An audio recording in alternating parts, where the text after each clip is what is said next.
I grew up to study the brain because I have a brother who has been diagnosed with the brain disorder schizophrenia. And as a sister and later as a scientist, I wanted to understand why is it that I can take my dreams, I can connect them to my reality, and I can make my dreams come true. What is it about my brother's brain and his schizophrenia that he cannot connect his dreams to a common and shared reality, so they instead become delusion? So I dedicated my career to research into the severe mental illnesses, and I moved from my home state of Indiana to Boston, where I was working in the lab of Dr. Francine Bennis in the Harvard Department of Psychiatry. And in the lab, we were asking the question, what are the biological differences between the brains of individuals who would be diagnosed as normal control as compared with the brains of individuals diagnosed with schizophrenia, schizoaffective, or bipolar disorder? So we were essentially mapping the microcircuitry of the brain, which cells are communicating with which cells, with which chemicals, and then in what quantities of those chemicals. So there was a lot of meaning in my life because I was performing this type of research during the day, but then in the evenings and on the weekends, I traveled as an advocate for NAMI, the National Alliance on Mental Illness. But on the morning of December 10, 1996, I woke up to discover that I had a brain disorder of my own. A blood vessel exploded in the left half of my brain. And in the course of 4 hours, I watched my brain completely deteriorate in its ability to process all information. On the morning of the hemorrhage, I could not walk, talk, read, write, or recall any of my life. I essentially became an infant in a woman's body. If you've ever seen a human brain, it's obvious that the two hemispheres are completely separate from one another. And I have brought for you a real human brain.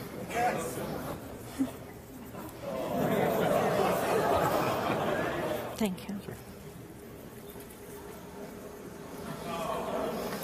So this is a real human brain. This is the front of the brain, the back of the brain with the spinal cord hanging down. And this is how it would be positioned inside of my head.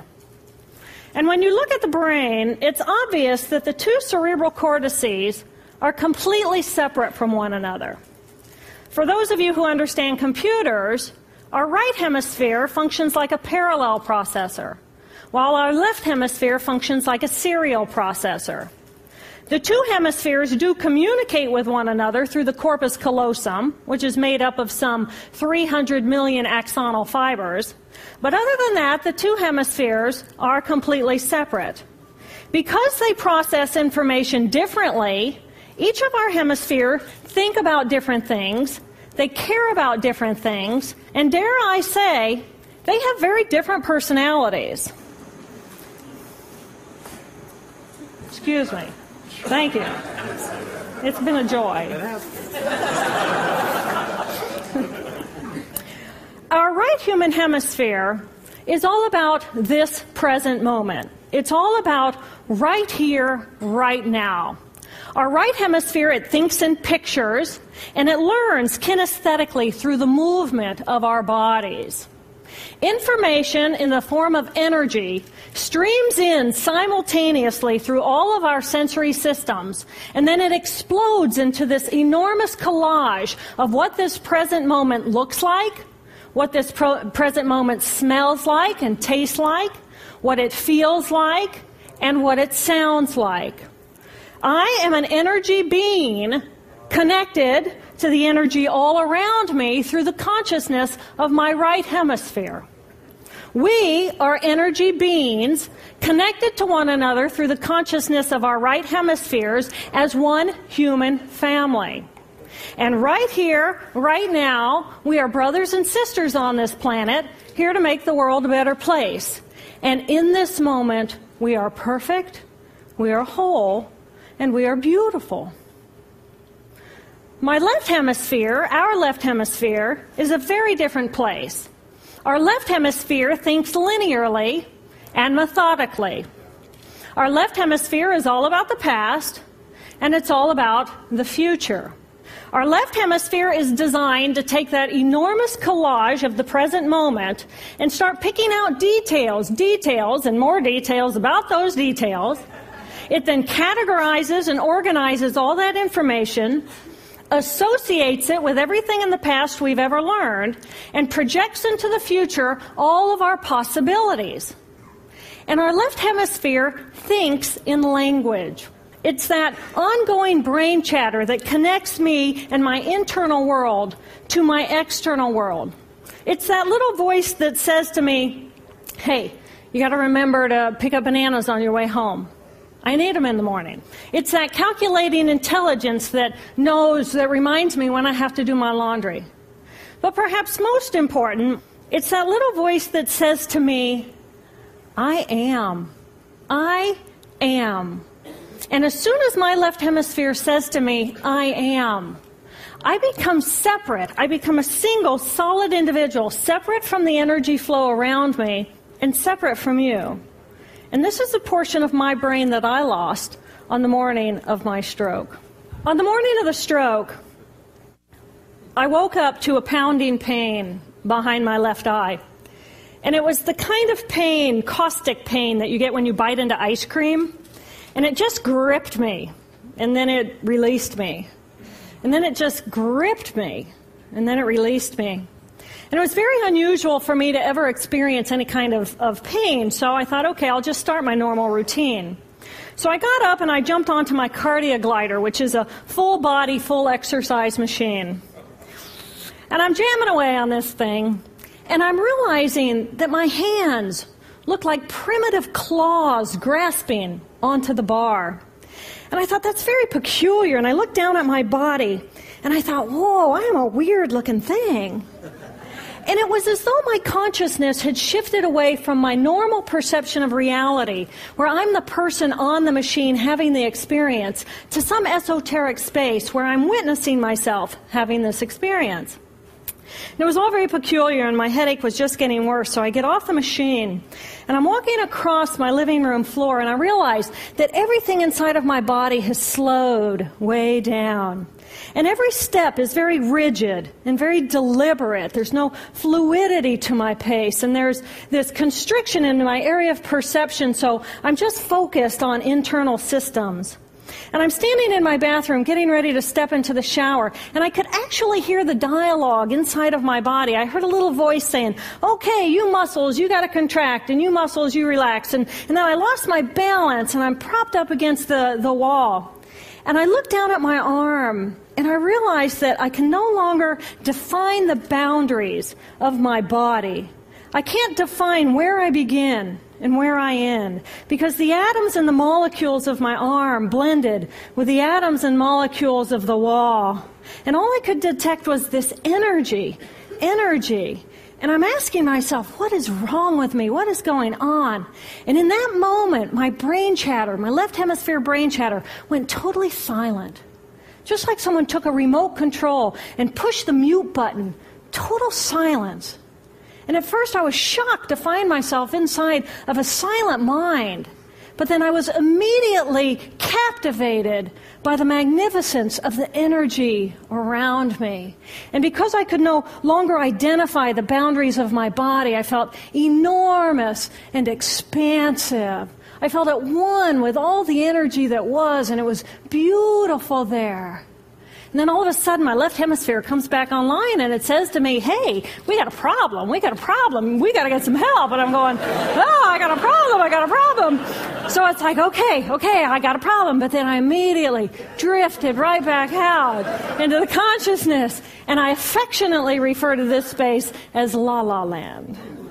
But it was beautiful there. Imagine what it would be like to be totally disconnected from your brain chatter that connects you to the external world. So here I am in this space, and my job and any stress related to my job, it was gone. And I felt lighter in my body. And imagine all of the relationships in the external world and any stressors related to any of those, they were gone. And I felt this sense of peacefulness. And imagine what it would feel like to lose 37 years of emotional baggage. Oh, I felt euphoria. Euphoria. It was beautiful there. And then again, my left hemisphere comes online and it says, hey, you've got to pay attention. We've got to get help. And I'm thinking, I got to get help. I got to focus. So I get out of the shower and I'm mechanically dressed and I'm walking around my apartment and I'm thinking, I got to get to work. I got to get to work. Can I drive? Can I drive? And in that moment, my right arm went totally paralyzed by my side. Then I realized, oh my gosh, I'm having a stroke. I'm having a stroke. And then the next thing my brain says to me is, wow, this is so cool. This is so cool. How many brain scientists have the opportunity to study their own brain from the inside out? And then it crosses my mind, but I'm a very busy woman. I don't have time for a stroke. It's like, okay, I can't stop the stroke from happening, so I'll do this for a week or two, and then I'll get back to my routine. Okay, so I got to call help. I got to call work. I couldn't remember the number at work. So I remembered in my office I had a business card with my number on it. So I go into my business room. I pull out a 3-inch stack of business cards. And I'm looking at the card on top. And even though I could see clearly in my mind's eye what my business card looked like, I couldn't tell if this was my card or not, because all I could see were pixels. And the pixels of the words blended with the pixels of the background and the pixels of the symbols, and I just couldn't tell. And then I would wait for what I call a wave of clarity. And in that moment, I would be able to reattach to normal reality. And I could tell, that's not the card, that's not the card, that's not the card. It took me 45 minutes to get 1 inch down inside of that stack of cards. In the meantime, for 45 minutes, the hemorrhage is getting bigger in my left hemisphere. I do not understand numbers. I do not understand a telephone, but it's the only plan I have. So I take the phone pad and I put it right here. I take the business card, I put it right here, and I'm matching the shape of the squiggles on the card to the shape of the squiggles on the phone pad. But then I would drift back out into La La Land and not remember if when I come back if I'd already dialed those numbers. So I had to wield my paralyzed arm like a stump and cover the numbers as I went along and push them so that as I would come back to normal reality, I'd be able to tell, yes, I've already dialed that number. Eventually, the whole number gets dialed, and I'm listening to the phone, and my colleague picks up the phone, and he says to me, and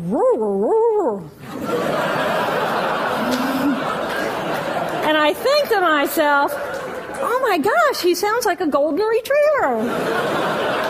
And so I say to him, clear in my mind, I say to him, this is Jill, I need help. And what comes out of my voice is, and I think, oh my gosh, I sound like a golden retriever. So I didn't know that I couldn't speak or understand language until I tried.